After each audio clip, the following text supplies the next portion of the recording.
दोस्तों एक बार फिर से स्वागत है। आज आपके सामने मैं एक वीडियो लेके आया हूँ मैकेनिकल इंजीनियरिंग का। जो फंडामेंटल ऑफ मैकेनिकल इंजीनियरिंग का पेपर है, बीटेक सेकेंड सेमेस्टर में भी चलता है, बीटेक फर्स्ट सेमेस्टर में भी ये चलता है। तो उसकी यूनिट नंबर 1 के जितने इम्पॉर्टेंट कॉन्सेप्ट हैं सब इसके अंदर कवर हो रहे हैं। इम्पॉर्टेंट कॉन्सेप्ट मतलब 2 नंबर के जो आपके यहाँ पर क्वेश्चन बनते हैं वो तो पूरे के पूरे यहाँ पर कवर हो ही जाएंगे। अलावा जो आपके लॉन्ग क्वेश्चंस आते हैं उनके लिए भी ज़रूरी कॉन्सेप्ट, ज़रूरी डायग्राम, ज़रूरी बातें इस वीडियो में आपको मिल जाएंगी। तो अगर आप ये पूरा वीडियो देखते हो तो आपको यूनिट नंबर 1 में सभी कुछ मिल जाएगा, सारे मेन आइडिया आपको यहाँ से कवर हो जाएंगे। तो ये बहुत ही ज़रूरी वीडियो आपके लिए होने वाला है। इसके अलावा टाइम स्टैम्प मैंने डाल रखा है कमेंट में भी, डिस्क्रिप्शन में भी। तो आप स्पेसिफिकली अगर किसी पॉइंट को देखना चाहते हो, टॉपिक को, तो आप सीधे वहाँ जंप करके पहुँच सकते हो। लेकिन मेरी सलाह ये रहेगी कि आप बेहतर होगा कि आप एक तरफ से सारे कॉन्सेप्ट को डेवलप करते जाओ, क्योंकि ये सारे कॉन्सेप्ट आपस में जुड़े हैं। मोमेंट ऑफ फोर्स के बाद कपल की बात आती है, फिर ट्रांसमिसिबिलिटी ऑफ फोर्स की बात आती है, फिर मोमेंट के बाद वेरिगन की बात आती है, लोड डिस्ट्रीब्यूशन आता है, तो फ्री बॉडी डायग्राम की बात आती है, फोर्स की बात आती है, इक्विलिब्रियम की बात आती है, और इलास्टिसिटी शुरू होता है तो स्ट्रेस स्ट्रेन समझोगे तो हुक्स लॉ समझ पाओगे, स्ट्रेन समझोगे तो पोजॉन रेशियो समझ पाओगे, young modulus, modulus of rigidity, bulk modulus. ये सब सारी चीज़ें आपको एक फ्लो में सीखनी ज़रूरी होती हैं, तभी ये एक कंसेप्ट बनता है, ये डिस्क्रीट नहीं होता है। तो जल्दी से शुरू करते हैं बिना देरी किए हुए अपना शुरुआती टॉपिक। तो देखो, शुरुआत में मैंने वो टॉपिक सारे लिख दिए हैं जिनको हम लोग डिस्कस करेंगे, मोमेंट ऑफ फोर्स से लेकर के कपल से लेकर के वर्किंग स्ट्रेस तक का। ये सारे टॉपिक हैं और यही 12-13 टॉपिक हैं जो आपके 2 नंबर में इनमें से पक्का आना है। इसको तैयार कर लो वीडियो, तो आप कम से कम नहीं तो इस यूनिट से जो कुछ भी आ रहा होगा, अगर मान लें इस यूनिट से 10 नंबर का आ रहा है या 12 नंबर का 60 में से आ रहा है, तो वो आप इसमें से कर ले जाओगे। न्यूमेरिकल मैं इसके बाद कराऊंगा। देखें, सबसे पहले तो आपके पास पहला क्वेश्चन है कि what is the moment of force. ये मूवमेंट नहीं है, ये मोमेंट की बात कर रहे हैं। तो यहाँ पे मैंने लिखा है कि moment of force is also called the torque. Moment of force को हम टॉर्क भी कहते हैं। फॉर एग्जाम्पल, जैसे मान लीजिए, जैसे आप सोचें, जैसे ये एक मेरा फ़ोन है, ये एक बॉडी है, ठीक है। मैंने इसको यहाँ से पकड़ लिया, तो जहाँ मैंने पकड़ा है ये क्या है, इसकी एक्सिस होगा, इसकी एक्सिस कही जाएगी। अब हम इसको फोर्स यहाँ लगा रहे हैं, तो हमने यहाँ से फोर्स लगाया। जैसे हमने इसे फोर्स लगाया तो क्या हुआ, हमारे फोर्स लगने की वजह से ये जो बॉडी है ये रोटेट करना शुरू कर दी इस पॉइंट के अबाउट। तो अगर हम जो फोर्स लगा रहे हैं ये हमारा फोर्स की डायरेक्शन, ये पेन जो है फोर्स की डायरेक्शन दिखा रहा है। तो अगर आप फोर्स से यहाँ तक की एक सीधी लाइन खींचे तो ये एक्सिस बन जाएगी। एक्सिस से होती हुई एक लाइन खींचे फोर्स के परपेंडिकुलर। तो जैसे जैसे फोर्स लगाते जा रहे हैं वैसे वैसे क्या हो रहा है, आपकी जो बॉडी है वो इस पॉइंट के, इस एक्सिस ऑफ रोटेशन कह लो या एक्सिस कह लो, इस पॉइंट कह लो, इसके अबाउट रोटेट कर रही है, टर्न हो रही है। तो यहाँ पे एक टॉर्क काम कर रहा है। तो वही बात बच्चों यहाँ पर लिखी हुई है कि moment of force is also called the torque. It is a measure of how much force caused a body to rotate around a specific point। तो मोमेंट कितना है, मोमेंट ज़्यादा है, इसका मतलब ज़्यादा फोर्स लगा रहे हो आप किसी पॉइंट के अबाउट बॉडी को रोटेट कराने के लिए। It is the product of the force and perpendicular, इस शब्द को याद रखिएगा, perpendicular distance. It is the product of the force and perpendicular distance of the line of the action of force from the point axis. जरा समझे इस बात को।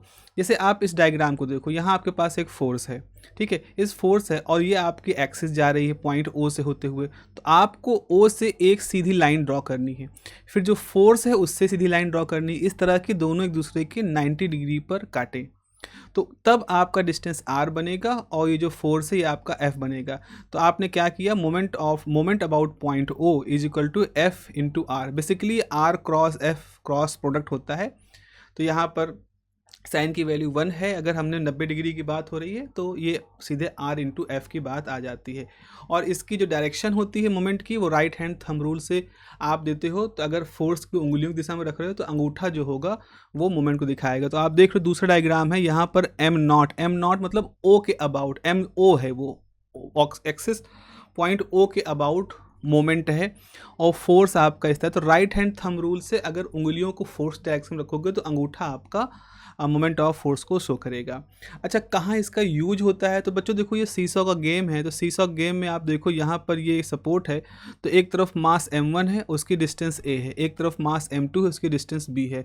तो मास इज लाइक वेट, इससे इससे होता है, तो आपके पास ये फोर्स है, तो फोर्स इंटू डिस्टेंस b हो गया, यहाँ पर फोर्स है तो यहाँ फोर्स इंटू डिस्टेंस a हो गया। तो हम इस तरह के लीवर सिस्टम के अंदर इस मोमेंट ऑफ फोर्स की बात को यूज करते हैं। उसके बाद आती है कपल की बात। अब जरा सीधे एग्जाम्पल देखो, आप लोगों ने स्टीयरिंग देखी होगी, कार की स्टीयरिंग होती है, तो कार की स्टीयरिंग में क्या होता है? कार की स्टीयरिंग बच्चों आप ऐसा रखते हो कि एक हाथ से ऊपर की तरफ ले जाते हो, दूसरा हाथ नीचे की तरफ ले जाते हो। तो इस तरह से आप एक दो फोर्स लगा रहे हो, एक फोर्स अपवर्ड डायरेक्शन में, एक फोर्स डाउनवर्ड डायरेक्शन में, एक फोर्स इस तरह से और एक फोर्स इस तरह से, दो फोर्स ऐसे काम कर रहे हैं, इस तरह दो फोर्स काम कर रहे हैं। तो वो चीज़ यहाँ पर डायग्राम में आप देख रहे हो, एक फोर्स आपका F है, एक फोर्स -F है। तो एक अपवर्ड डायरेक्शन को -1 कह रहे हो, लोअर डायरेक्शन को +1 कह रहे हो। फिलहाल आपको ये समझना है कि दो फोर्स काम कर रहे हैं। ऐसे ही देखो, जो दूसरा डायग्राम है, इसमें आपने देखा है, आपने इस तरह का स्क्रू जरूर देखा होगा। जब कार के बोल्ट बड़े बड़े होते हैं तो उसके अंदर हम इस तरह का स्क्रू इस्तेमाल करते हैं और दो हाथों से उसमें ट्विस्ट कर रहे होते हैं। तो ये इसका है। इस तरह तीसरा डायग्राम बच्चों आपके पास जो है, उसमें एक स्क्रू का इस्तेमाल होता है। स्क्रू में भी हम, जो स्क्रू ड्राइवर होता है उसमें भी हम एक तरह से फोर्स लगाते हैं, इस इधर से बल लगाते हैं इस तरह से, ताकि वो उस पर एक फोर्स, कपल ऑफ फोर्स काम करे।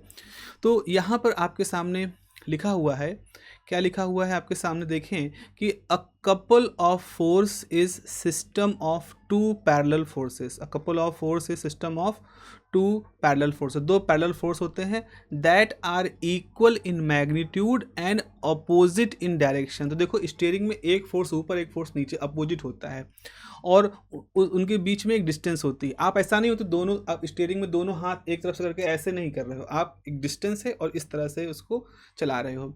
तो यहाँ पर क्या हो रहा है कि जो फोर्सेस हैं सेपरेटेड बाय सर्टेन, यहाँ पे लिखा है देखो, separated by certain finite distance. आप चिंता मत करिएगा, ये जो PDF है 8-10 पन्ने जो भी हैं, इसको मेरे जो ऐप है उसमें भी फ्री सेक्शन में आपको मिल जाएगा। साथ ही साथ इसके डिस्क्रिप्शन में, इस वीडियो के डिस्क्रिप्शन में गूगल ड्राइव के लिंक हम शेयर कर देंगे, तो आप सीधे उस पर क्लिक करके भी आप वहाँ जा सकते हैं। तो वो आपके पास रहे कागज़, इसी तरह का ये जो स्क्रीन है, यही PDF पे ही मैं मार्क कर रहा हूँ, तो वो आपके पास रहेगा। अच्छा, the forces do not share a common line of action. अब यहाँ पर क्या हो सकता है कि देखो, जैसे फोर्स होता है, तो अगर मान लो फोर्स यहाँ लगा है तो इसकी लाइन ऑफ एक्शन उसी की सीध में है। दूसरा फोर्स इधर है तो इसकी लाइन ऑफ फोर्स ए है, तो दोनों की कॉमन लाइन ऑफ फोर्स नहीं है। और कॉमन लाइन ऑफ फोर्स हो जाएगी तो वो अपोजिट फोर्स हो जाएंगे। एक ही तरफ, एक जैसे रस्सा कसी खेल होता है, टग ऑफ वॉर होता है, एक तरफ हम खींच रहे हैं, एक तरफ दूसरा खींच रहा है, तो वो एक ही लाइन ऑफ एक्शन पे दो काम कर रहे हैं। यहाँ पर क्या हुआ, ये फोर्स इधर है, ये अब, तो दोनों के लाइन ऑफ एक्शन अलग अलग, इसीलिए वहाँ पे कपल जनरेट होता है। तो यहाँ पर लिखा है कि द कपल प्रोड्यूस्ड या प्रिवेंट टर्निंग ऑफ बॉडी। तो अभी जो कपल होता है, ये घुमा भी सकता है, इसकी वजह से हम जो है स्टीयरिंग घुमा भी सकते हैं और रोक भी सकते हैं। मतलब जैसे क्या होता है, जब आप कभी किसी फिसलन वाली जगह पे कार चलाओ, तो किसी फिसलन वाली जगह पे कार चलाओ तो आप स्टीयरिंग को बहुत ज़ोर से पकड़ते हो, जो कि जैसे ही फिसलन वाली जगह पे कार की पहिया एकदम से दाएं बाएं स्लिप करती है तो आपके हाथ की स्टीयरिंग बहुत तेज़ी से घूमती है। तो पहिए पे कंट्रोल रखने के लिए लोग क्या करते हैं, स्टीयरिंग को ज़ोर से पकड़ते हैं। तो स्टीयरिंग घूमना चाहिए लेकिन आप उसको घूमने से रोक रहे हो। वहीं दूसरी तरफ अगर कहीं नॉर्मल सड़क पे आपको पहिया घुमाना है तो आपको तेज़ी से स्टीयरिंग को घुमाना पड़ता है। तो इसीलिए लिखा है द कपल जो होता है वो चाहे प्रोड्यूस कर रहा हो चाहे प्रिवेंट कर रहा हो टर्निंग ऑफ बॉडी। फिर the couple does not have net resultant force but have resultant moment of force. क्योंकि दो बल एक अपोजिट डायरेक्शन में काम कर रहे हैं, तो अगर आप कहोगे एक फोर्स F है और दूसरा फोर्स जो है -F है, तो टेक्निकली तो नेट फोर्स तो 0 लग रहा है, लेकिन पहले फोर्स और उसकी डिस्टेंस और फिर दूसरा फोर्स और उसकी डिस्टेंस की वजह से उसके पास एक नेट मोमेंट हो सकता है। तो ये हो गया हमारा कपल ऑफ फोर्स की बात, और डायग्राम में आपको इस तरह से कुछ एग्जाम्पल दिए हैं। तीसरा एक कॉन्सेप्ट होता है principle of transmissibility of force. अब यहाँ पर जरा स्टेटमेंट पढ़ो कि if force acting at a point on a rigid body के लिए कर रहे हैं, is shifted to any other point which is on the line of action, ये अंडरलाइन सो कर लो, line of action of the force, then the external effect of force on body remains unchange. Technical भाषा में लिखी हुई थोड़ी सी बात है, थोड़ा टेक्निकल है, साइंस पढ़ रहे हो तो टेक्निकलिटी तो रहेगी वहाँ पर, टेक्निकल सब्जेक्ट ही है, लेकिन हम इसके हर लाइन को पोस्टमार्टम करेंगे, इसका एक तरह से इसको ब्रेक डाउन करेंगे।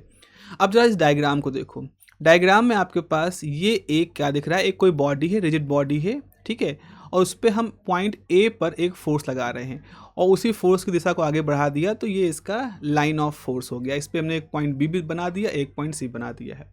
तो पहला अभी स्टेटमेंट फिर से पढ़ते हैं, if force acting on a point on a rigid body, जैसे यहाँ पर पॉइंट नंबर ए पे फोर्स काम कर रहा है, is shifted to any other point, यानी एफ को हम पॉइंट बी पे भी शिफ्ट कर सकते हैं, लेकिन ये पॉइंट बी कहाँ होना चाहिए, उसी फोर्स की लाइन ऑफ एक्शन पर, to any other point which is on the line of action of the force, तो then the external effect of the force on body remains unchange. तो अगर हम ए पॉइंट पर फोर्स लगा रहे हैं, उसकी वजह से आपका ये बॉक्स है ये आगे खिसक रहा है, तो अगर हम इस फोर्स को पॉइंट बी पर भी लगाएंगे तो भी ये आगे ही खिसकेगा, तभी इसके कोई असर नहीं पड़ेगा, और अगर हम इसको पॉइंट सी पर लगाएं तो भी ये बॉडी आगे ही खिसकेगी, कोई असर नहीं पड़ेगा।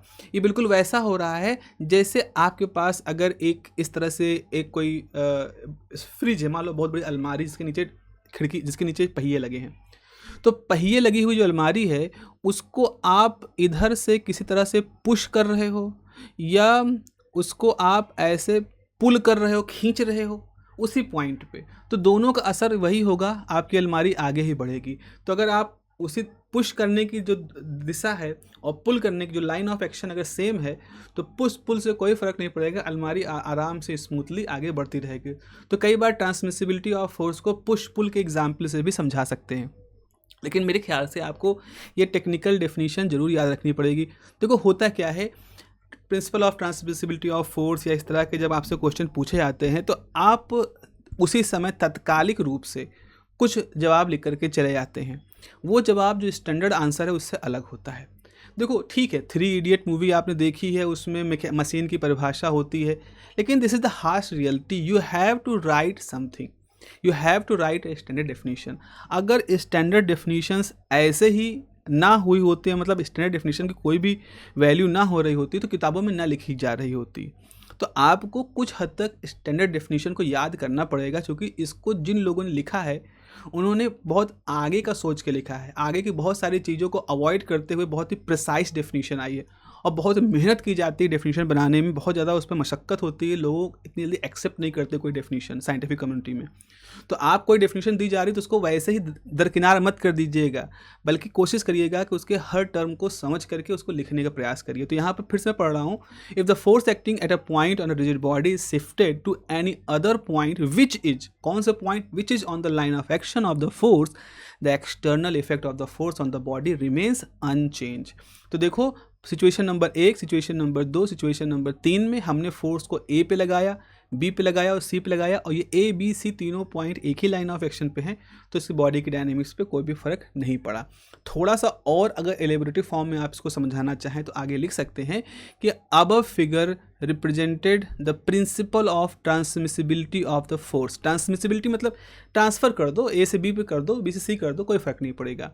सो यहाँ पे देखो, in the more explanatory way above figure में रीड्रॉ। अब हमने फिर से किया, जैसे मान लो हमने पॉइंट ए पर कोई फोर्स लगाया, तो क्या हुआ, उसी लाइन पर हम कह रहे हैं कि एक किसी पॉइंट बी पर 2 फोर्स डेवलप हुए, एक अपोजिट फोर्स एफ डैश, और इस एफ डैश को अपोज करता हुआ उतना ही एक और फोर्स एफ।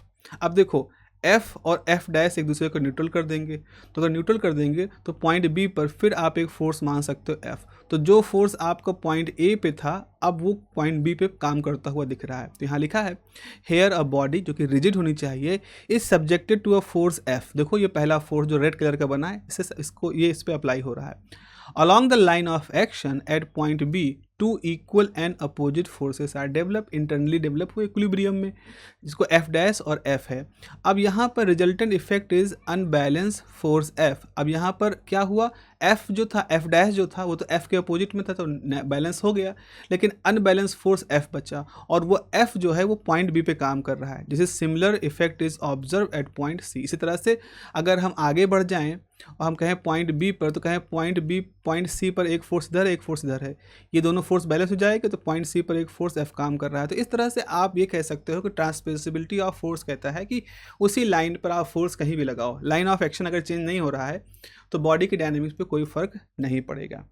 अब हम आते हैं अपने चौथे पॉइंट पर, वारीगॉन्स थ्योरम। वारीगॉन थ्योरम जो है ये पेरे वारीगॉन ने आई थिंक 1730 ऐसे कुछ बनाई, डेवलप की थी, और ये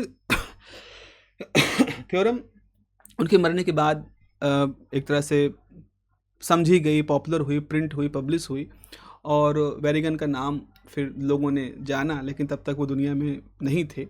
तो वेरिगन थ्योरम जो है उसको कई बार प्रिंसिपल ऑफ मोमेंट्स भी कहते हैं। देखो भाई ऐसा होता है, इस थ्योरम को हम यूज़ क्यों करते हैं, क्योंकि कोई भी थ्योरम असल में एक सिचुएशन का सोल्यूशन होती है। तो वेरिगन थ्योरम क्यों यूज़ की जाती है, अभी हमने बताया आपको इस मान लो कोई बॉडी है, उसके ऊपर कोई पॉइंट एफ है, पॉइंट ओ है, हमने किसी पॉइंट पर एक फोर्स लगाना शुरू किया और ये हमारा जो फोर्स है वो पॉइंट ओ से अलग है, तो उसके साथ हमने एक परपेंडिकुलर डिस्टेंस ड्रॉ कर सकते हैं और यहाँ से एक डिस्टेंस आर निकाल सकते हैं। तो आर और एफ का क्रॉस प्रोडक्ट लेकर हम मोमेंट निकाल सकते हैं। लेकिन कई बार क्या होता है, जो फोर्स होता है और जो पॉइंट ओ होता है उसके साथ में थोड़ा कॉम्प्लिकेटेड सिचुएशन हो जाती है, तो हम इस तरह के आर को सही कैलकुलेट नहीं कर सकते। अब अगर सही कैलकुलेट नहीं कर सकते या एक्यूरेसी कैलकुलेट नहीं कर सकते तो इसका क्या मतलब, मोमेंट नहीं निकलेगा। तो वारीगन थ्योरम यहाँ हमारी हेल्प करती है। वो कहती है कि भाई अगर आपके पास फोर्स है तो आप क्या करो, उस फोर्स को दो कंपोनेंट में रिजॉल्व कर दो। ठीक है, हमने फोर्स को दो कंपोनेंट में एफ एक्स और एफ वाई में रिजॉल्व कर दिया। फिर वो कहती है कि अब ये जो दो कंपोनेंट हैं इनका जो जो पॉइंट है ओ, उसके रिस्पेक्ट में आप दो डिस्टेंस निकाल सकते हो, परपेंडिकुलर डिस्टेंस आर एक्स और आर वाई। हमने कहा ठीक है, तो हमने एफ और आर नहीं एफ जान रहे हैं, आर नहीं निकाल पा रहे हैं, तो हमने एफ को रिजॉल्व कर दिया, एफ एक्स निकाल लिया, एफ वाई निकाल लिया, और एफ एक्स के लिए डिस्टेंस क्या हो जाएगी, आर वाई निकाल ली। देखो यहाँ पर ये एफ एक्स है, इसकी डिस्टेंस आर वाई निकाल ली, और एफ वाई है, इसकी डिस्टेंस आर एक्स निकाल ली। तो एफ एक्स आर वाई और एफ वाई आर एक्स, तो अब हमने प्रोडक्ट क्या ले लिया, एफ वाई जो ये है इसकी डिस्टेंस ये वाली डिस्टेंस होगी, F Y R X plus F X R Y. तो हमने इन कंपोनेंट्स का मोमेंट निकाल लिया, और ये कंपोनेंट का मोमेंट असल में उस फोर्स और उस डिस्टेंस के मोमेंट के बराबर होगा। तो अगर आप डायरेक्टली फोर्स को और उसके साथ आर को नहीं कैलकुलेट कर पा रहे हो, उसका मोमेंट नहीं निकाल पा रहे हो, तो आप अल्टरनेटिवली क्या कर सकते हो कि आप उस फोर्स को दो कंपोनेंट में रिजॉल्व कर दो, और फिर क्या करो, उन कंपोनेंट्स का आप क्या करोगे, मोमेंट निकाल लो और उनको सम कर दो। तो ये जो सम होगा ये एक्चुअल में उस फोर्स के मोमेंट के बराबर होगा। तो this is a very useful theorem. तो यहाँ पे लिखा है कि moment of a force about any point is equals to the algebraic sum of the moment of the components about the point. तो moment of a force about a point is equal to the algebraic sum of the moment of the component। किसके component, force component, about that point। तो about O के moment अगर MO है, O is the point, तो F into are होगा, sorry इसको R into F लिखना चाहिए। तो आपके पास ये दो हिस्से जुड़ सकते हैं। अब यहाँ मैंने इसको आर वाई, इसको आप प्लीज़ ठीक कर लीजिएगा, R Y cross F X कर दीजिएगा और R X cross F Y कर दीजिएगा। This is the moment of force. अब यहाँ पे क्या लिखा है, this theorem gives an alternate path या option to calculate the moment of force F. हम आपको जो मोमेंट ऑफ फोर्स है कैलकुलेट करने का एक ऑल्टरनेट तरीका देता है। Some time it is very hard to calculate are for F, so in that case Varignon's जो थ्योरम है it gives us the required momentum where f has been resolved in fx and fy components। तो मेरे ख्याल से जो मैंने बताया है वो चीज़ें आपको यहाँ पर समझ में आ गई होंगी। उसके बाद एक कॉन्सेप्ट आता है लोड्स का। देखो ऐसा होता है जैसे बीम, आप पुल बनाते हो तो पुल में क्या होता है, खंभों के बीच में कुछ बीम डालते हो, उसके ऊपर लोड, क्योंकि व्हीकल चलेंगे तो लोड की बात वहाँ पर आएगी। तो लोड के साथ भी कुछ सिचुएशंस होती हैं, और वो सिचुएशंस हैं जो आपसे 2 नंबर पूछी जाती हैं। तो यहाँ पर लिखा है as the beam of structure, as the beam of structure is design to resist the load perpendicular to its axis. So now nature of load में be different of different type. जैसे मान लो ये बीम है, green colour की जो है आपको beam दिख रही है, इसकी एक्सिस है, इससे होती हुई एक्सिस जा रही है। तो हमने इसको ऐसे बनाया कि एक सपोर्ट यहाँ लगा दिया, एक सपोर्ट 2 यहाँ लगा दिया, और हमने ऐसा बनाया बीम को कि बीम की सरफेस पर, जो आपकी बीम की जो सरफेस है, इसके ऊपर लोड रख सकें। तो लोड जो होगा उसकी लाइन ऑफ एक्शन हमेशा जो इसकी एक्सिस है उसके परपेंडिकुलर आप मान लो, तो एक्सिस के परपेंडिकुलर होगी। तो बीम को बनाया ऐसे जाता है कि वो अपनी एक्सिस के परपेंडिकुलर जो भी लोड हो उसको सह सके। तो देखो एक होता है पॉइंट लोड। कभी आपने वो स्विमिंग वाला गेम देखा है जहाँ पर ओलंपिक में होता है, जहाँ एक स्टेज बना होता है, कैंटिलीवर होता है, जिसके आगे एक स्विमर खड़ा होता है, वो जंप करता है और फिर गुलाटी मार करके नीचे आता है। तो अगर आप सोचो कि एक इस तरह का कैंटिलीवर है जहाँ एक तख्ता निकला हुआ है, इलास्टिक तख्ता है, और उसके आगे पॉइंट पर एक स्विमर खड़ा है, तो स्विमर जहाँ खड़ा है वहाँ उसका पूरे का पूरा लोड जो है वहाँ पर रखा हुआ है, इसीलिए वो जो तख्ता होता है हल्का से झुका हुआ होता है, और फिर उसके ऊपर वो जंप करता है। तो इस तरह की सिचुएशन को हम पॉइंट लोड कहते हैं, जहाँ पर पूरा का पूरा वेट किसी एक पॉइंट पर ही, एक बहुत छोटे से एरिया पर ही काम कर रहा है। तो यहाँ पर लिखा है पॉइंट लोड, मतलब point load acts over a very small area.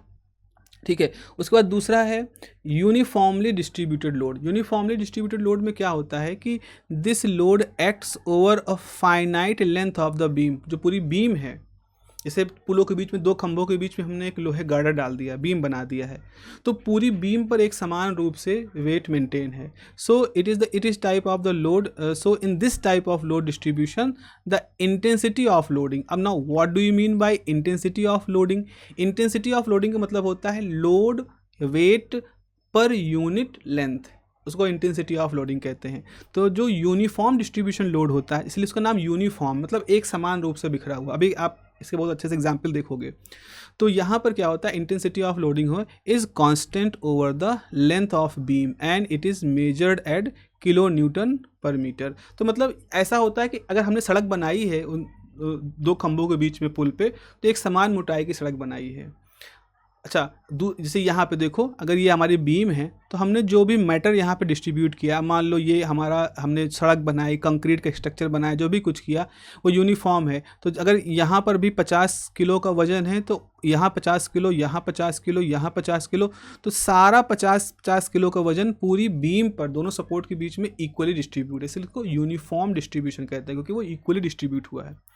Non uniform varying load का मतलब क्या है? यूनिफॉर्मली वेरिंग का मतलब अब बदल रहा है, लोड बदल रहा है, लेकिन बदलना भी यूनिफॉर्म तरीके से है। तो यूनिफॉर्मली डिस्ट्रीब्यूटेड लोड मतलब एक समान रूप से लोड है जो डिस्ट्रीब्यूट हुआ है। यूनिफॉर्म वेरिंग लोड मतलब लोड का जो वेरिएशन हो रहा है, लेकिन उसका भी अपना एक नियम है। तो जैसे यहाँ पर लिखा है यूनिफॉर्म वेरिंग लोड में क्या होता है, here the intensity of loading, loading मतलब होता है लोड पर लेंथ, इज आइदर इंक्रीजिंग और डिक्रीजिंग लीनियरली। जैसे देखो, जैसे इस दूसरे डायग्राम में देखो, नीचे यहाँ पर बीम है और बीम के ऊपर जो मैंने जो है लोड ऐसे रखा है कि मान लो इस जगह पे अगर 20 किलो है तो यहाँ पर 30 किलो होगा, फिर यहाँ पर 40 किलो होगा, फिर यहाँ 50 किलो, फिर यहाँ 60 किलो, फिर यहाँ 70 किलो, फिर यहाँ 80 किलो। तो आप देखो लोड जो है वो एक प्रोसेस के थ्रू धीरे धीरे बढ़ रहा है, एक लीनियर तरीके से बढ़ रहा है। तो यहाँ पर लीनियर लोड इंक्रीज हो रहा है, तो लीनियर है, यूनिफॉर्म है। ऐसा नहीं है कि यहाँ 20 किया, फिर यहाँ हमने 80 कर दिया, फिर यहाँ 40 किया, यहाँ 120 कर दिया, यहाँ 60 किया, यहाँ 600 कर दिया, ऐसा नहीं है। तो उसको कहते हैं नॉन यूनिफॉर्म वेरिंग लोड होता है। पर हमारे पास 3 ही कोर्स है, 3 ही पॉइंट है हमें डिस्कस करने हैं, point load distribution, uniform distributed load, uniform varying load. जरा सा ये एग्जाम्पल्स देखो, जरा ये एग्जाम्पल देखो, इनमें बहुत इंटरेस्टिंग एग्जाम्पल, जरा पहचानने की कोशिश करो कौन से ट्रक में किस तरह का लोड है। जरा पहला ट्रक देखें तो बच्चों, पहले ट्रक में क्या हो रहा है, पहले ट्रक में ये बोरियां हैं, ये इस पूरे ट्रक की जो सरफेस है इस पर यूनिफॉर्मली बटी हुई हैं, मतलब शुरू से लेके आखिरी तक बराबर तरीके से बटी है। तो ये आपका यूनिफॉर्म डिस्ट्रीब्यूशन है लोड का। लेकिन इस जगह पे देखो, इस दूसरे दूसरे चित्र में देखोगे तो यहाँ पर जो ट्रक है, ट्रक पर एक जगह पर एक बड़ी सी भारी सी मशीन यहाँ रखी हुई है, इधर भी खाली इधर भी खाली, यानी कि सारे का सारा लोड इसी पॉइंट पर डिस्ट्रीब्यूटेड है, जिसके नीचे टायर हैं। तो एक तरह से सारा लोड इन टायरों के ऊपर है, तो ये पॉइंट डिस्ट्रीब्यूशन है। ये तीसरा वाला है, ये आप लोगों ने देखा होगा, जो सीमेंट जो जो कंक्रीट होती है, मिक्स कंक्रीट जो लोग इस यूज करते हैं, तो यहाँ पर ये कंटेनर है। अब कंटेनर में क्या होता है, कंटेनर के अंदर जो सीमेंट होगी वो इस तरह से होगी भाई, जो उसमें पानी मिली हुई सीमेंट होती है, तो इस तरह से सीमेंट पिघली हुई सीमेंट होगी। तो एक तरफ उसका लोड ज़्यादा होगा और फिर दूसरी तरफ उसका लोड कम होगा। हालांकि घूमता रहता है ताकि ये आपस में जमने ना पाए, लेकिन फिर भी इसके अंदर इस तरह डिस्ट्रीब्यूशन होगा। तो एक यहाँ पर लोड ज़्यादा, फिर आगे बढ़ने पर लोड आपका कम होता रहेगा, या इधर ज़्यादा होगा। हालांकि ग्रेविटी की वजह से यही पैटर्न इसमें फॉलो होगा। तो ये वेरिंग लोड वाली कंडीशन यहाँ पे हो जाएगी, यूनिफॉर्मली वेरिंग लोड कंडीशन हो जाएगी। तो आप ये तीन चीज़ें एग्जाम्पल के तौर पे याद रखो, अगर लिखना चाहो तो शब्दों में इसको लिख भी सकते हो। ओके, अगली हमारे पास टॉपिक है, that is the principle of equilibrium. Equilibrium के बारे में हमको सब मालूम है, मतलब मोटे मोटे तौर पे आइडिया है, लेकिन हम जब मैकेनिक्स की बात करते हैं तो इक्विलिब्रियम को हम बैलेंस वर्ड से ज़्यादा अच्छे से इसको रिप्रेजेंट करते हैं, बैलेंस वर्ड ज़्यादा यूज करते हैं। बैलेंस है, बहुत अच्छे से बैलेंस है, तो balance is kind of equilibrium कहने का तरीका है। So the state of equilibrium और balance is a very fundamental concept associated with the concept of force। तो concept of force के साथ जुड़ा हुआ ये concept है कि अगर किसी ऑब्जेक्ट के ऊपर बहुत सारे बल लग रहे हैं, लेकिन वो बल उस ऑब्जेक्ट को डिस्टर्ब नहीं कर रहे हैं, उसकी पोजीशन को चेंज नहीं कर रहे हैं, तो हम कहेंगे सारे बल लग भी रहे हैं लेकिन आपस में सब कंट्रोल है, बैलेंस है या इक्विलिब्रियम में है। तो एनी ऑब्जेक्ट में acted on by many forces at the same time, ये तो सही बात है। ऐसे हम बैठे हैं तो कुर्सी हम पे ऊपर की फोर्स लगा रही है, हमारा वेट नीचे काम कर रहा है। इस समय हमारे शरीर से बहुत सारे एयर मॉलिक्यूल टकरा रहे हैं, तो बहुत सारा फोर्स उनका भी काम कर रहा है, लेकिन समहाउ सम बैलेंस है। तो जैसे ही as the force is vector quantity, जिसके अंदर मैग्नीट्यूड भी होता है, मतलब उसका साइज से वेक्टर को हमने एरोस दिखाया। अगर एरो छोटा है तो इसका मतलब उसका मैग्नीट्यूड कम है, एरो बड़ा है इसका मतलब मैग्नीट्यूड ज़्यादा है। तो वेक्टर के अंदर दो चीज़ें होती हैं, एक तो उसका मैग्नीट्यूड होता है यानी उसका साइज होता है, और दूसरी उसकी डायरेक्शन होती है। तो इन्हीं को इस्तेमाल करके हम इक्विलिब्रियम की परिभाषा क्या कह सकते हैं, इफ़ द साइज का मतलब magnitude, if the size and direction of the force acting on an object are exactly balanced, which means algebraic sum of all the external forces is zero along with the momentum of the external forces about any point, then the body is said to be in equilibrium। तो कोई body equilibrium में कब होती है, जब उसके ऊपर लगने वाले सारे फोर्सेस जिनका अपना कुछ साइज है, कोई डायरेक्शन है, वो एक दूसरे से बैलेंस हो जाए। बैलेंस होने का मतलब है उनका algebraic sum, Fx, F1, F2, F3 कुछ निकाला हमने, तो F1, F2, F3 इन सबको सम करके जीरो आ जाए। जाहिर सी बात है सम जीरो कब आएगा, जिसमें कुछ पॉजिटिव फोर्स होंगे कुछ नेगेटिव फोर्स होंगे। तो अगर ऐसा हो जा रहा है तो हम कहेंगे कि हमारा वो ऑब्जेक्ट जो है वो इक्विलिब्रियम में, इसी को प्रिंसिपल ऑफ इक्विलिब्रियम कहते हैं। जब देखिए यहाँ पर एक सीसॉ गेम है, एक बच्चा यहाँ बैठा है, m1 मास का, इसका वेट नीचे काम कर रहा है w, इसकी डिस्टेंस r1 है, तो इसकी वजह से एक फोर्स काम कर रहा होगा एंटी क्लॉकवाइज डायरेक्शन में। एक लड़की बैठी, इसका मास m2 है, उसकी डिस्टेंस r2 है, और उसकी वजह से एक फोर्स काम कर रहा है क्लॉकवाइज डायरेक्शन में। और सबसे खास बात यहाँ पर क्या है, ये दोनों ही क्लॉकवाइज और एंटी क्लॉकवाइज डायरेक्शन के जो फोर्सेस हैं वो एक दूसरे को बैलेंस कर दे रहे हैं, इस वजह। और यहाँ पर देखो, यहाँ पर एक एफ फोर्स है ऊपर की तरफ काम कर रहा है और यहीं पूरा वेट नीचे की तरफ काम कर रहा है, तो ये भी फोर्स बैलेंस हो जा रहे हैं। तो यहाँ मोमेंट भी बैलेंस हो गया, जो यहाँ पे लिखा है ना कि moment of the external force भी किसी पॉइंट के अबाउट बैलेंस हो, algebraic sum of the forces भी जीरो हो, तो ऐसी कंडीशन को हम इक्विलिब्रियम कंडीशन कहते हैं। फिर आती है बात फ्री बॉडी डायग्राम की। फ्री बॉडी डायग्राम क्या होता है, जैसा कि नाम सजेस्ट कर रहा है, एक ऐसा डायग्राम बनाओ जिसमें बॉडीज़ बनाने की आवश्यकता नहीं है, कम से कम बॉडीज़ बनाओ। तो free body diagram basically numerical करने का या किसी मैकेनिकल स्टैटिकल सिचुएशन, मतलब जो रुकी हुई स्थिर अवस्था को एनालिसिस करने का एक बहुत ही अच्छा टूल है मैकेनिक्स में। तो free body diagram is a representation of an object with all the force acted on it. तो किसी ऑब्जेक्ट के ऊपर कितने तरह के फोर्स काम कर रहे हैं, अगर हमारा इंटरेस्ट खाली उन फोर्सेस में है, हम उस बॉडी के अंदर इंटरनल फोर्स क्या है, कंस्ट्रेंट फोर्स क्या है, इनके बारे में चिंता नहीं कर रहे, हम ये काम कर रहे हैं, देखना चाह रहे हैं किसी पर्टिकुलर सिचुएशन में किसी ऑब्जेक्ट के ऊपर जो कि हमारे इंटरेस्ट का ऑब्जेक्ट है, उसके ऊपर कितने तरह के फोर्सेस काम कर रहे हैं। तो अगर ये हमारी सिचुएशन है तो हम उस पर एक सिंपलिस्टिक डायग्राम बनाएंगे जिसका कि नाम होगा फ्री बॉडी डायग्राम। तो this diagram helps in visualising the force and momentum that influence the body. ठीक है, विजुलाइज करने के लिए होता है। Fit body diagram in correct manner is very essential to find the solution in case of the equilibrium condition and other situation in the statics. तो आपको force resolve करने हैं या इस तरह की सिचुएशन करनी है तो वहाँ पर इस तरह के फोर्सेस का बड़ा काम होता है। इस तरह का आपने बहुत ही 11th क्लास में मैकेनिक्स में किया होगा कि एक इंक्लाइंड प्लेन है थीटा डिग्री का, उसके ऊपर एक ब्लॉक है जो कि उस पर फिसल रहा है। तो जरा हमारा इंटरेस्ट ब्लॉक में है तो हम इस ब्लॉक के ऊपर देखें कितने तरह के फोर्स काम कर रहे हैं। तो हमने सिर्फ ब्लॉक बनाया, एक डिब्बा ही बनाया, डिब्बे के सेंटर ऑफ मास से नीचे की तरफ दिखाया कि वेट काम कर रहा है।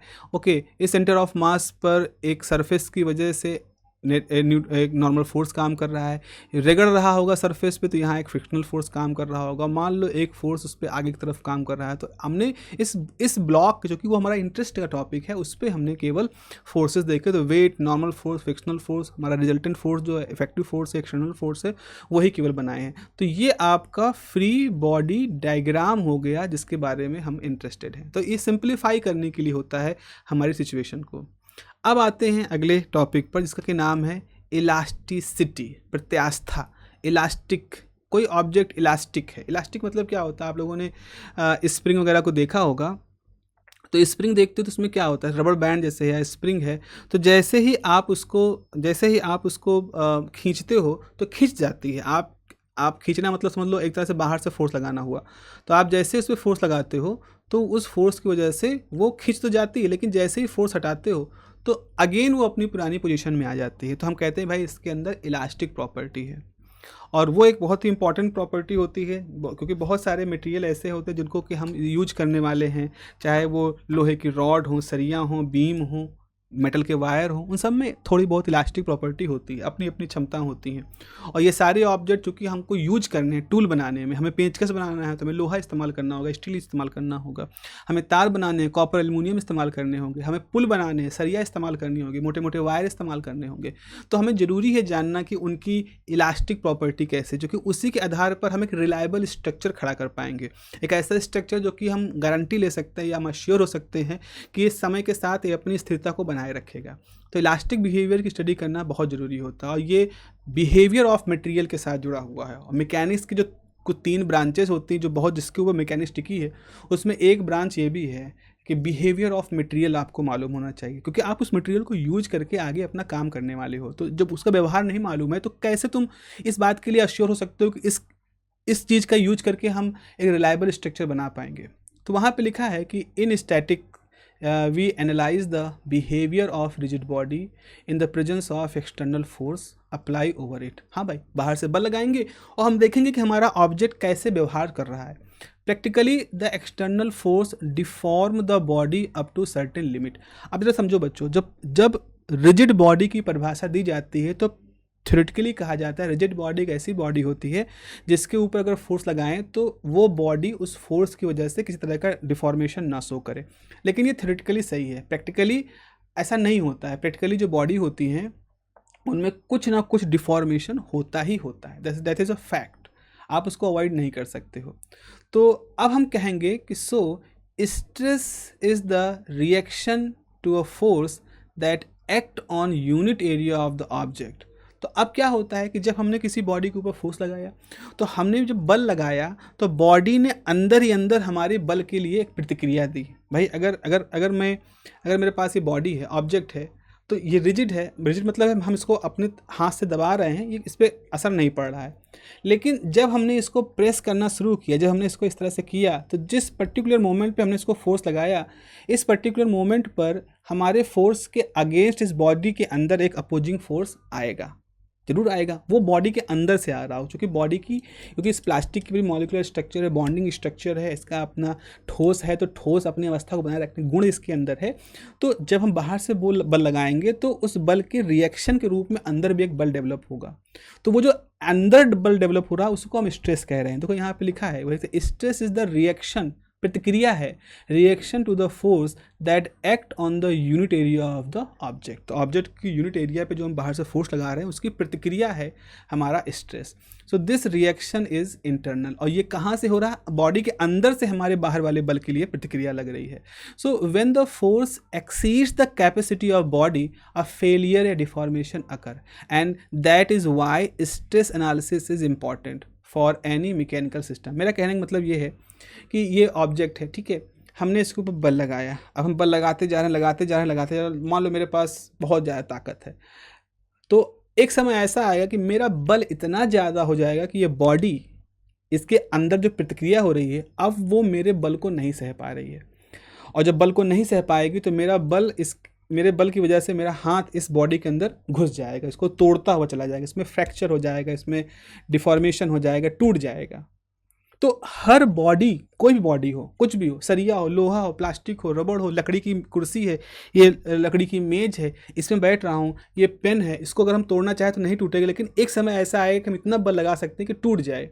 अब हमारा सवाल ये है कि वो बल कितना बल होगा, ये हमारा जानने की इच्छा है कि हम कितना बल पे इसको तोड़ सकते हैं। कोई लोहे की सरिया है, उसको हम यूज करने वाले, तो हम जानना चाहते हैं कितना बल लगने पर लोहे की सरिया मुड़ जाएगी।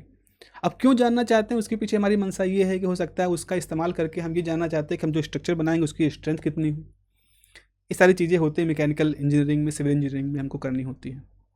तो जब फोर्स एक्सीड कर जाता है कैपेसिटी ऑफ बॉडी को, तो फेलियर हो जाता है, डिफॉर्मेशन हो जाता है, जिसकी वजह से हमें जानना जरूरी है कि स्ट्रेस एनालिसिस इसीलिए हम करते हैं। एंड इन अदर, अब जो आप ये डायग्राम देख रहे हो बच्चों, ये डायग्राम जो है ये एक कॉमसोल सॉफ्टवेयर होता है, उसका डायग्राम है। तो ये एक स्ट्रक्चर है, इसमें देखो ये एक मैकेनिक्स में इस्तेमाल होने वाला स्ट्रक्चर है। यहाँ पर आप देखो बीच में ऑरेंज है, फिर हल्का ऑरेंज है, रेड है, ऑरेंज है, फिर येलो है, फिर ब्लूइश है। ये जो कंटूर डायग्राम दिख रहा है ये बेसिकली स्ट्रेस को शो कर रहा है कि स्ट्रेस कहाँ कितना ज़्यादा है। तो ये जो हिस्सा है, जो बीच वाला हिस्सा जहाँ बहुत ज़्यादा डार्क रंग दिखाई पड़ रहे हैं, बेसिकली ये वो हिस्से हैं जहाँ बहुत ज़्यादा स्ट्रेस डेवलप हो रहा है। और जहाँ से स्ट्रेस डेवलप हो रहा है, अगर फेलियर होगा तो उसी जगह से ही होगा, क्योंकि इंटरनल फोर्स वहाँ बहुत ज़्यादा है। इतना ज़्यादा हो सकता है कि एक लिमिट के बाद वो अपनी बैरियर को तोड़ देगा, वो मॉलिक्यूलर स्ट्रक्चर डिफॉर्म हो जाएंगे और बॉडी वहाँ से टूट जाएगी।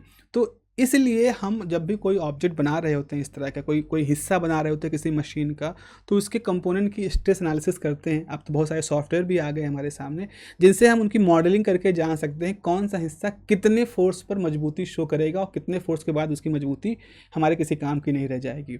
तो अगर हम स्ट्रेस को डिफाइन करना चाहें तो in another simple way, stress में define as when a body is subjected to external force, equal and opposite internal forces are develop.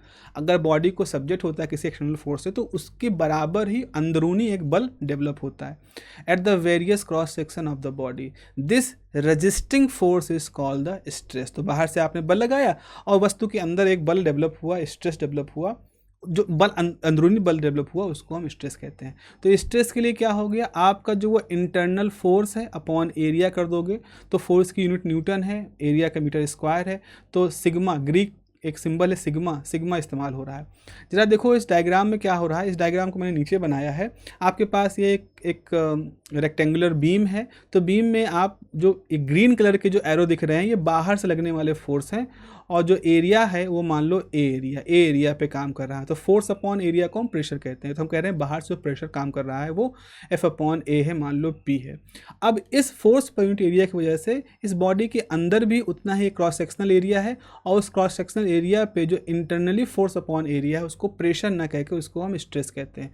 तो बाहर जो बल लग रहा है एक्सटर्नल फोर्स होता है, उसके एरियाज डिवाइड करने पर उसको प्रेशर कहा जाता है, और ऑब्जेक्ट के अंदर प्रतिक्रिया स्वरूप जो बल डेवलप होता है उसको एरियाज डिवाइड करने पर हम उसको स्ट्रेस कहते हैं। तो आप कहोगे प्रेशर को अपोज करता हुआ स्ट्रेस होता है। Okay, now let me explain the term strain. Stress और स्ट्रेन एक दूसरे जुड़े हुए चीज़ें हैं। होगा क्या, स्ट्रेस मतलब क्या हुआ, बाहर से फोर्स लगाया, ऑब्जेक्ट ने विरोध करना शुरू किया, लेकिन इस प्रोसेस के दौरान बॉडी की शेप में कुछ चेंज होने शुरू हुए। अगर लंबाई है तो लंबाई थोड़ा खिंच गई, कंप्रेस करो थोड़ा दब गई, ऑब्जेक्ट है थोड़ा सा ट्विस्ट हो गया। या थोड़ा सा कंप्रेस हो गया, तो कुछ ना कुछ होगा ज़रूर। एक तो लड़ाई चल रही है कि बाहर से बल लग रहा है, उसका विरोध करता हुआ अंदरूनी बल डेवलप हो रहा है, इस दौरान भी एक डिफॉर्मेशन हो जाता है। वो जो डिफॉर्मेशन होता है वो स्ट्रेन कहलाता है, विकृति इसको हम हिंदी में कहते हैं। तो देखो यहाँ पे लिखा है कि in the presence of external force या deformation takes place, external force में डिफॉर्मेशन होता है and stress is develop, stress develop होता है। The deformation is a measure that how much a body is stretched and strain is the ratio of deformation and original length। तो deformation क्या बताता है? Deformation मतलब होता है ये बताना है कि आपकी बॉडी कितना खिंच गई है। अगर हम टेंसाइल स्ट्रेंथ या लॉन्गिट्यूडनल स्ट्रेंथ की प्रोसेस की बात करें तो कितना स्ट्रेच हो गई है। तो स्ट्रेन का मतलब क्या होता है? जितनी खिंचाव हुआ, जितना खिंची बटे जितनी ओरिजिनल थी। जैसे मान लो 100 सेंटीमीटर की बॉडी थी, आपने बल लगाया 2 सेंटीमीटर बढ़ गई, अब वो 102 सेंटीमीटर की हो गई। तो स्ट्रेन कितना हुआ? जो बढ़ी हुई डिस्टेंस है 2 सेंटीमीटर डिवाइड बाई 100 सेंटीमीटर। तो देखो यहाँ पे डायग्राम में आप देखो, यहाँ आपके पास पहला डायग्राम में ये रॉड है, ठीक है, ये आपकी रॉड है। तो रॉड की लंबाई L है। अब क्या हुआ? आपने इसके ऊपर प्रेशर लगाया, दोनों तरफ से इसको पर खींचा, ऐसा रॉड इसको खींचा दोनों तरफ से। तो जब खींचा तो उसमें डेल्टा का चेंज आ गया। तो जो डेल्टा है अपॉन ओरिजिनल लेंथ, इसी को हम स्ट्रेन कहते हैं। तो इस फिगर में क्या दिख रहा है कि presence of the external force per unit area P है एंड द रॉड की लेंथ है वो एलोंगेट हो गई, खिंच गई है by delta amount. So from original length की तुलना में डेल्टा खिंच गई है, तो जो आपका स्ट्रेन है वो आपको डेल्टा बाई एल या change in length upon original length के रूप में आप यहाँ पर लिख रहे हो। अगर स्ट्रेन की बात करें, दो तरह के स्ट्रेन होते हैं, एक होते हैं इलास्टिक स्ट्रेन, एक होता है plastic deformation. Elastic strain, plastic deformation. Elastic strain में क्या होता है? इलास्टिक स्ट्रेन में आप ये देखते हो कि जैसे आपने कोई ऑब्जेक्ट खींचा और फिर छोड़ दिया, तो जैसे खींचा छोड़ दिया तो जो जितनी लंबाई में वृद्धि हुई, जितनी लंबाई खींची थी वो फिर से वापस पुरानी हो गई, मतलब आपका जो डेल्टा था वो फिर से जीरो हो गया। लेकिन प्लास्टिक डिफॉर्मेशन में क्या होता है? आपने खींचा और छोड़ा तो वो फिर से वापस नहीं हुआ, उतना खींचा खींचा ही रह गया। अगर वो 102 सेंटीमीटर का हुआ तो 102 का ही रह गया, फिर से 100 नहीं हुआ। तो इस तरह की डिफॉर्मेशन को प्लास्टिक डिफॉर्मेशन कहते हैं। तो यहाँ पे लिखा है, देखो यहाँ पर, changes in dimension present till the external force is present. जब तक बल लगा रहे हो चेंज दिख रहा है। As the force removed this change removed immediately. Plastic में क्या होता है? The dimensional change in the object does not disappear when the external stress is removed. बाहर से अगर आपने स्ट्रेस हटा भी दिया तो भी उसके अंदर जो डिफॉर्मेशन है उसमें कोई भी कमी। ओके, अगला टॉपिक है हमारे पास पोज़ॉन रेशियो। स्ट्रेन के साथ ही जुड़ा हुआ ये टॉपिक है पोज़ॉन रेशियो।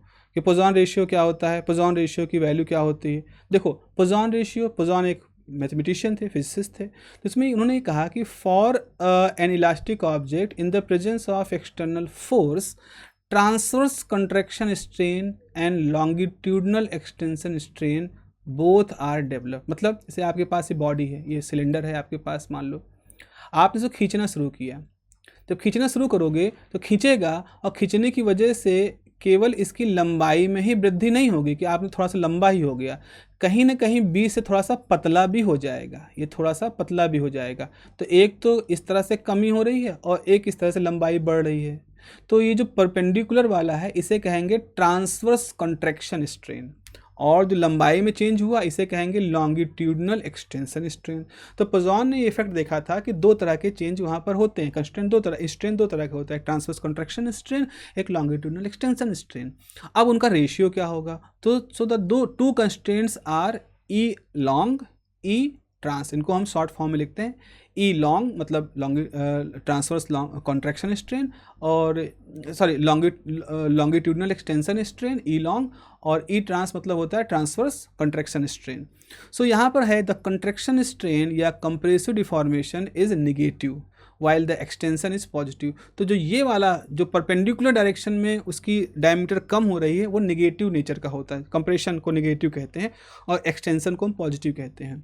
तो इसका मतलब है कि हम पॉइजन रेशियो, पोज़ॉन इनका नाम है, पोज़ॉन को कैसे डिफाइन कर सकते हैं?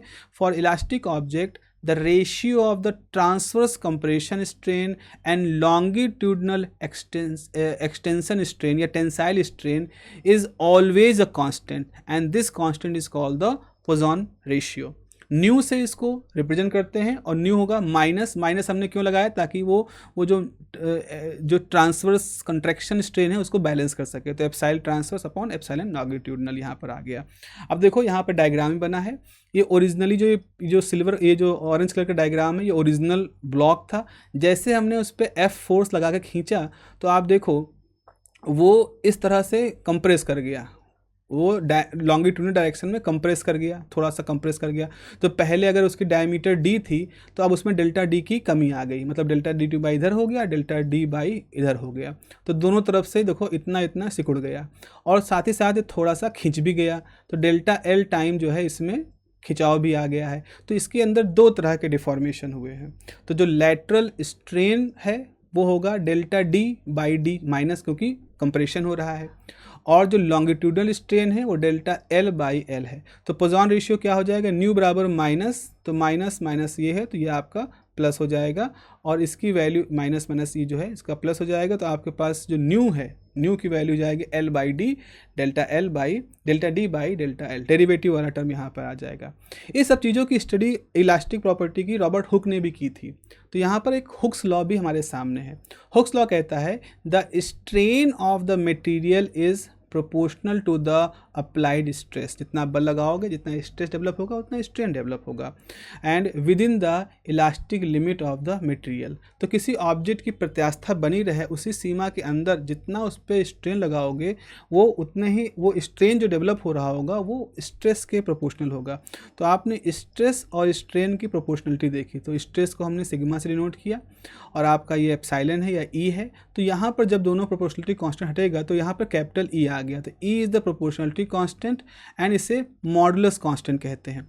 मॉडुलस मतलब होता है मेजर, ग्रीक में मॉडुलस का मतलब होता है मेजर, यानी कि नापना। तो ये ऐसा कांस्टेंट है जो कि इलास्टिक प्रॉपर्टी को नापता है, स्ट्रेस स्ट्रेन के रिलेशन को नापता है।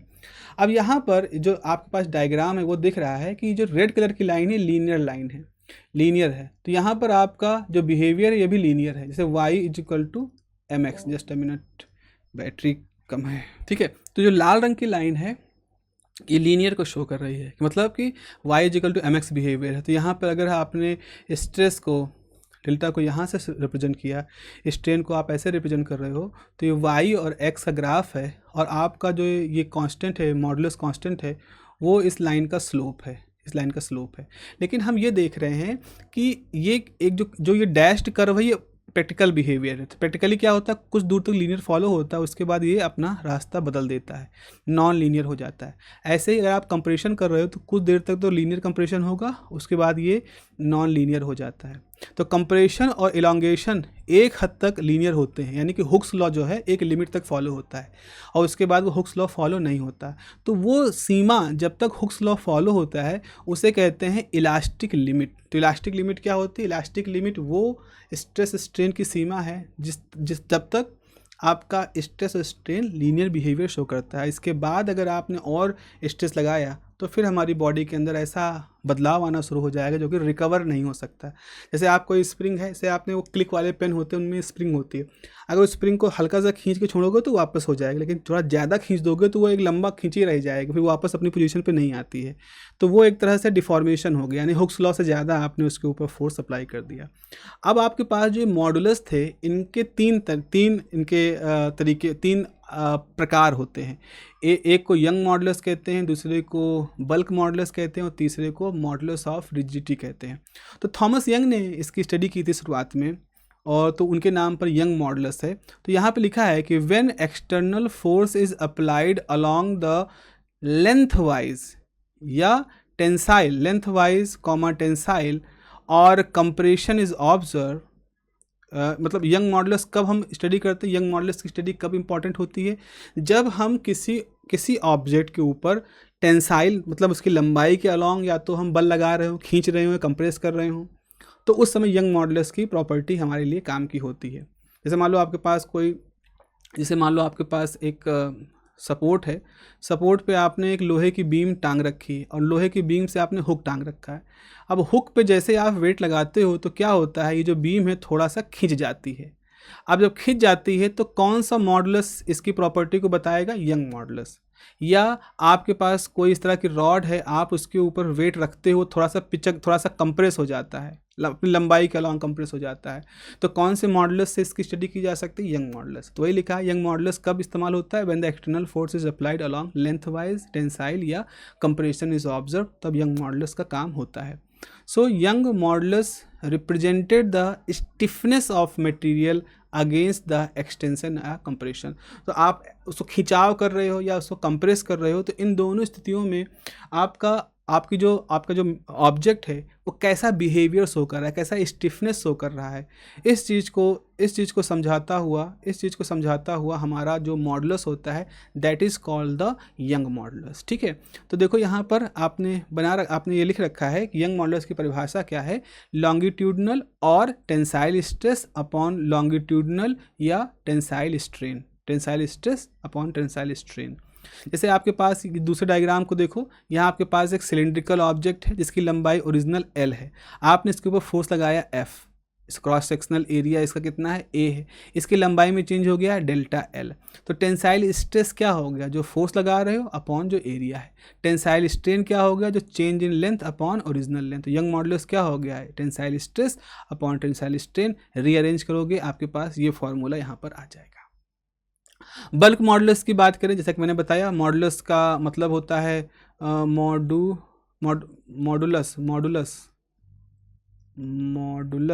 का मतलब होता है मेजर करना, नापना। तो बल्क मॉडुलस कब होता है? जैसा सोचो, जैसे आपके पास ये एक क्यूबिक स्ट्रक्चर है, ये आपका क्यूबिक स्ट्रक्चर है। अब क्यूबिक स्ट्रक्चर पे हमने चारों तरफ से फोर्स लगा दिया। चारों तरफ से अगर आप फोर्स लगाओगे तो क्या होगा? कंप्रेस हो जाएगा।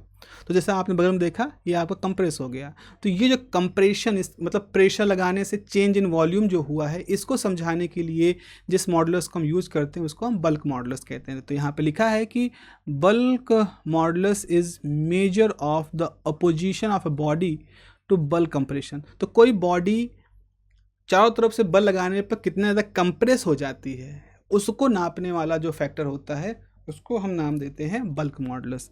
तो जैसे आप कहते हो कि पानी एक incompressible, water is incompressible fluid, तो हम उसका बल्क मॉडुलस भी कैलकुलेट कर सकते हैं। और भी पाते हैं कि पानी का बल्क मॉडुलस कुछ ना कुछ होता है, हालांकि बहुत कम होता है, यानी कि वो है प्रैक्टिकली इनकम्प्रेसिबल, लेकिन फिर भी उसमें कुछ ना कुछ वैल्यू होती है।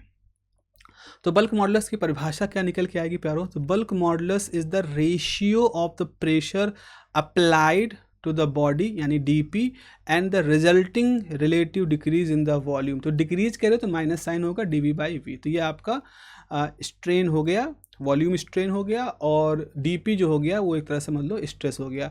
तो बल्क मॉडुलस क्या हो गया? स्ट्रेस अपॉन स्ट्रेन, और जिसको रीअरेंज करोगे तो K इसका सिंबल होता है, तो ये इसका फॉर्मूला हो जाएगा। तो यहाँ पे लिखोगे, यहाँ पे देखा, अगर हम अदर सिंपल मैनर में बल्क मॉडुलस को भी डिफाइन करना चाहें तो लिख सकते हो ratio of the change in pressure, यानी dP to the fractional volume compression.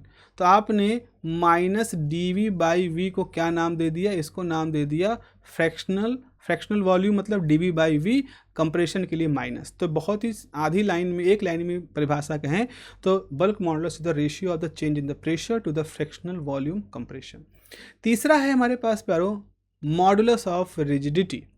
जैसे मॉडुलस ऑफ रिजिडिटी में क्या होता है कि आप सोचो जैसे जेली होती है या कोई ऐसा ऑब्जेक्ट है जो बहुत ही कठोर नहीं है।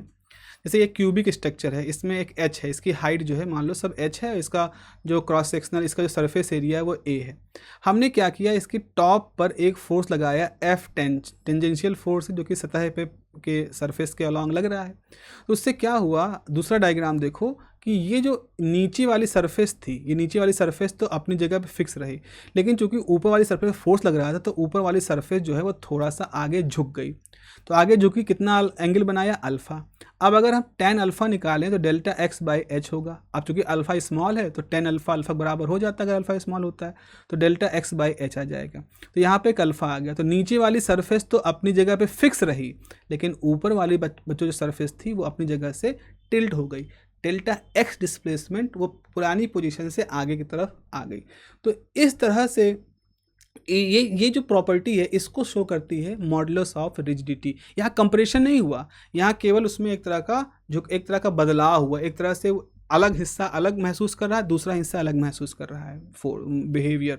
सो this modulus is related with the shearing force, इसको हम शेयरिंग फोर्स कहते हैं, which are actually tangential force to the bulk object and consider the following diagram. इस डायग्राम में आप उसको देख रहे हैं क्या हो रहा है। तो यहाँ पे लिखा है कि in the above figure due to the tangential force F tangent applied over the upper surface such that the lower surface remain fixed, रहती है fix, but the upper surface share by angle alpha, लेकिन upper surface है वो alpha angle से बदल गया, share हो गया है with horizontal displacement delta x. तो शेयर स्ट्रेस क्या हो जाएगा आपका F tangential force divide by the area, और शेयर स्ट्रेन क्या हो जाएगा डेल्टा एक्स बाई एच। तो ऐसी स्थिति में S जो होता है वो इसका सिंबल होता है। तो according to the Hooke's law modulus of rigidity बराबर हो जाएगा F tangent upon X delta X by H, ये इसका फॉर्मूला हो जाएगा। तो इस तरह से आप यहाँ पे वैल्यू निकाल सकते हैं।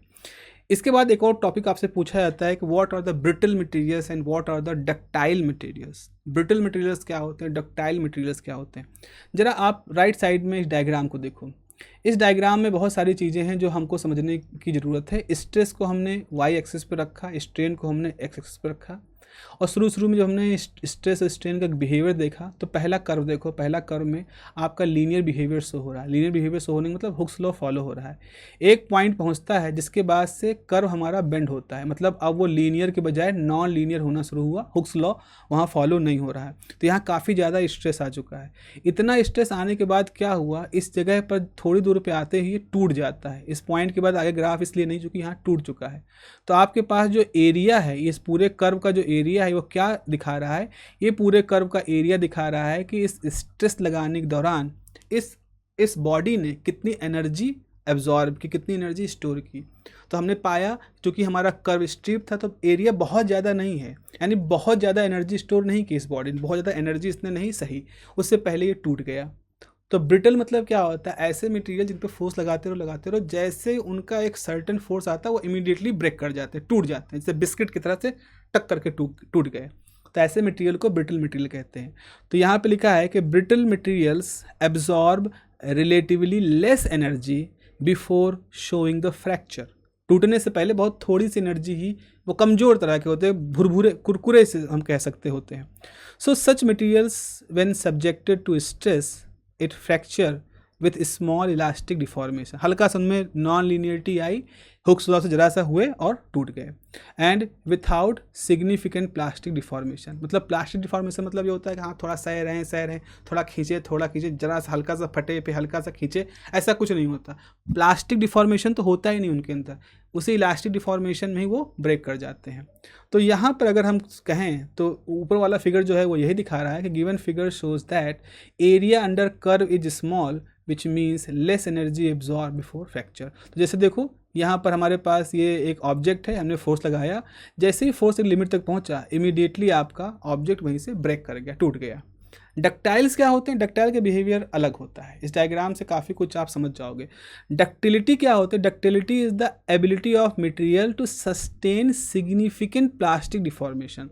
अगर कोई ऑब्जेक्ट डक्टाइल है तो इसका मतलब है उस पर जो फोर्स लगाओगे ना तो वो सहेगा फोर्स को। जरा इस डायग्राम को पहले देख लेते हैं। डायग्राम में देखो पहली सिचुएशन में क्या है, आपका ऑब्जेक्ट था, हमने कुछ फोर्स लगाया, ठीक है। दूसरे केस में हमने फोर्स को बढ़ा दिया। जब फोर्स को बढ़ाया तो आप देखो इसके ओरिजिनल बिहेवियर से पहला चेंज हो गया, यहाँ पर पतला होना शुरू हो गया ऑब्जेक्ट। फिर हमने और फोर्स लगाया तो ये यहाँ पर नेक बनना शुरू हो गया, और फिर हमने और फोर्स लगाया तो जहाँ नेक बना था वहाँ पर ब्रेक कर गया। तो आप देखो ये जो 3 स्टेजेस हैं, यहाँ पर क्या हुआ, ऑब्जेक्ट ने फोर्स को सहा और प्लास्टिक डिफॉर्मेशन, मतलब ऐसा डिफॉर्मेशन जो रिकवर नहीं किया जा सकता, वहाँ तक पहुँचा फ्रैक्चर होने से पहले। तो plastic deformation is the permanent deformation in object when subjected to stress. जब स्ट्रेस लगते हैं तो जो परमानेंट डिफॉर्मेशन होता है वो उसका प्लास्टिक डिफॉर्मेशन होता है। तो ऐसे मटेरियल जिनमें एक सिग्निफिकेंट प्लास्टिक डिफॉर्मेशन होता है उनको हम डक्टाइल मटेरियल कहते हैं, जिनके अंदर डक्टिलिटी का गुण होता है, उनको हम डक्टाइल मटेरियल कहते हैं। अब आखिरी टॉपिक हमारे पास है फैक्टर ऑफ सेफ्टी। भाई ऐसा है कि आप मान लो आपने एक हैंगर बनाया अपने घर में, दीवार पर आपने एक हैंगर बनाया, खूंटी लगा दी लकड़ी की, और आपने कहा कि भाई 50 किलो से ज़्यादा वजन नहीं सह पाएगा। 50 किलो जिस दिन इसके टांगा गया ये टूट जाएगा, लकड़ी का है। अब सामान्य जीवन में इसको हमने किसके लिए रखा है? हमने इसको कपड़े टांगने के लिए रखा है। हमें मालूम है कि हम कभी भी हमारे घर में 50 किलो कपड़े अगर होंगे भी तो एक साथ कोई नहीं टांगेगा। चलो भाई हमने कोट टांग दिया, 2 कोट टांग दिए, हमने अपनी शर्ट पैंट टांग दी इसके ऊपर, तो नॉर्मल लाइफ में क्या होगा, हम इस पे हद से हद कितना उम्मीद करें, 25 किलो टांगेंगे, 30 किलो टांगेंगे हद से हद, उसके बाद यहाँ जगह ही नहीं बचेगी टांगने की।